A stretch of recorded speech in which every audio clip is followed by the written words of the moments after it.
ఇది మన ప్రేమ గధ, ఈ గధలో దేవి నువ్వే కదా, మన ఈ గధలో దాసుడు నేనే కదా. ఇది మన ప్రణయ కథ, ఈ కథలో రాజువి నువ్వే కదా, మన గాథలో రాణిని నేనే కదా.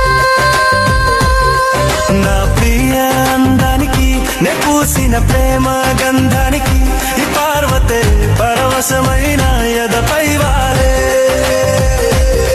నా ప్రియ రుద్రునికి నే వేసిన ప్రేమ బంధానికి ఈ పరమశివుడే పరవశుడైన ఒడిలో చేరేలే. నీ కోసం నేను